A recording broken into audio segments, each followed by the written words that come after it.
जय जय रामकृष्ण हरी. श्री सद्गुरू महाराजांची अशीच प्रवचने श्रवण करण्यासाठी कीर्तन प्रवचनमाला या यूट्यूब चॅनलला लाईक, शेअर आणि सबस्क्राईब करा. जय श्रीराम.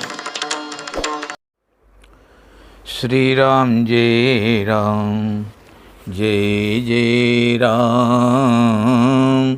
श्रीराम जय राम, जय जय राम. श्रीराम जय राम, जय जय राम. श्रीराम जय राम, जय जय राम. बोलिए हनुमान जी महाराज की जय. आज का विषय हमारा श्रद्धा, विश्वास और प्रेम. श्रद्धा, विश्वास और प्रेम नहीं होने के कारण ही हमें भगवान नहीं मिलते. जब कभी किसी को भी भगवान मिले हैं तो वे श्रद्धा, विश्वास और प्रेम से ही मिले हैं. हमारे में श्रद्धा, विश्वास और प्रेम की कमी है और प्रेम ही भगवान का स्वरूप है. दया और प्रेम भगवान के गुण हैं. असंभव को भी संभव कर देना ये उनका प्रभाव है. भगवान के मिलने में न देरी है और न ही दूरी है. जब हम संसार को भुलाकर सांसारिक पदार्थों को छोड़कर सच्चे हृदय से भगवान को याद करेंगे तो देखिए उसी समय, उसी क्षण भगवान हमारे सामने प्रकट होकर पूछेंगे, बोल बेटा क्या चाहिए.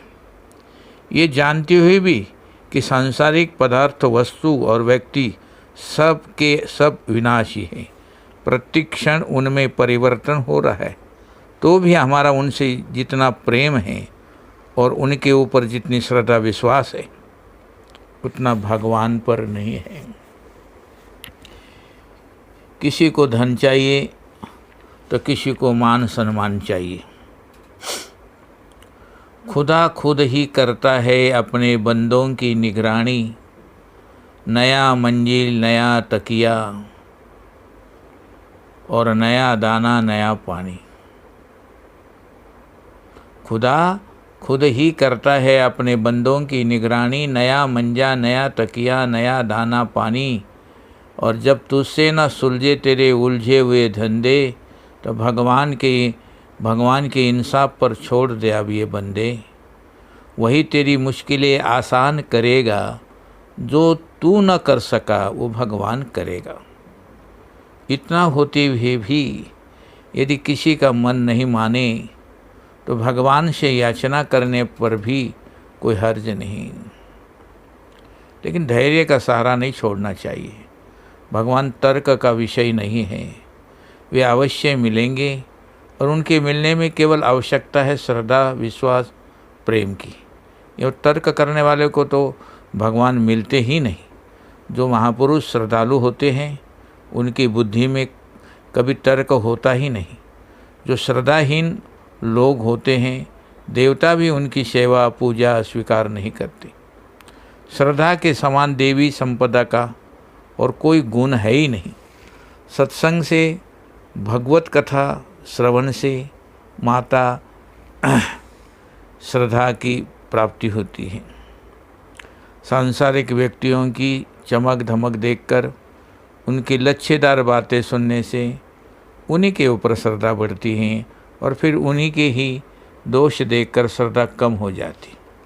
एवं देवता तथा भगवान में कोई दोष होता ही नहीं. गीता के माध्यम से भगवान श्री कृष्ण ने कहा है कि जैसा जिसका अंतःकरण होता है वैसी ही उसकी श्रद्धा होती है. अगर किसी का अंतःकरण मलिनता से भरा हुआ है तो उसकी श्रद्धा भी वैसी होती है. एवं जैसी मनुष्य की श्रद्धा होगी वैसा ही उसका स्वरूप होता है. अंतःकरण की मलिनता दूर करने के लिए वर्तमान समय में भगवान नाम का जाप और भगवान की कथा वार्ता सुनना सबसे श्रेष्ठ है. नाम जप प्रेम से नहीं हो सके तो हठ से करना चाहिए. शुरू शुरू में थोड़े दिन नाम जप में मन नहीं लगता, लेकिन चालू रखने से एक समय ऐसा भी आता है कि जब नाम जप छोड़ना चाहे तो भी नहीं छूटता। मैं आपको एक बात बताऊं, एक शिष्य अपने गुरु से नाम लेकर जप करने लगा, लेकिन उससे स्थायी शांति का अनुभव नहीं हो रहा था। अंततः अपने गुरु के पास जाकर बोला, गुरुदेव, आपने जो नामदान दिया है उससे तो कोई लाभ नहीं दिखता। गुरुजी बोले, अच्छा तो कोई बात नहीं, मेरा नाम मंत्र वापस दे दो, और क्या करेंगे जब आपको लाभ ही नहीं। तो उसने भी संकल्प किया कि अब जाप करना बंद कर दूंगा।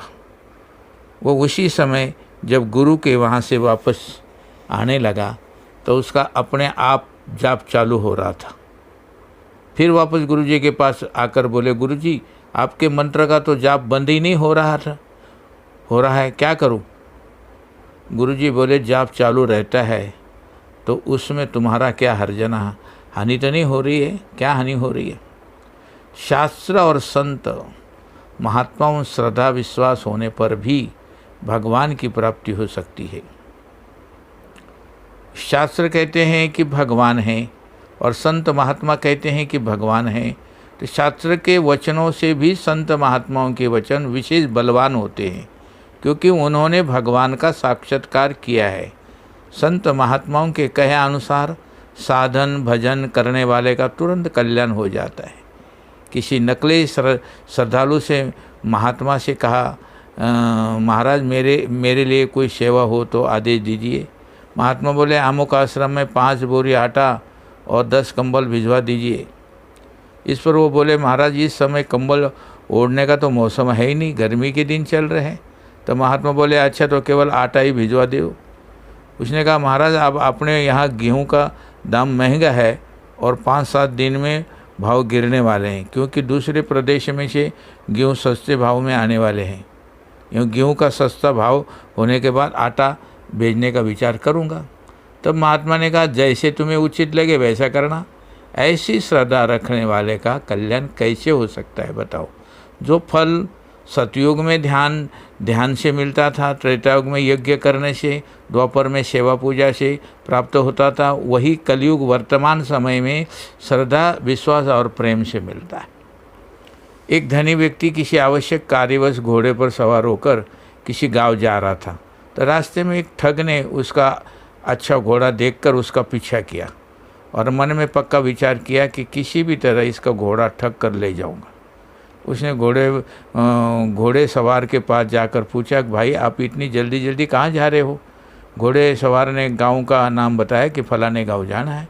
वो कहने लगे कि मैं भी उसी गांव के नज़दीक रहने वाला हूँ। अच्छा हुआ आप रास्ते में मिल गए और ज्ञान गोष्ठी करते चलेंगे तो रास्ता आराम से कट जाएगा। इसी प्रकार मीठी मीठी बातें करके ठग ने उससे मित्रता कर ली।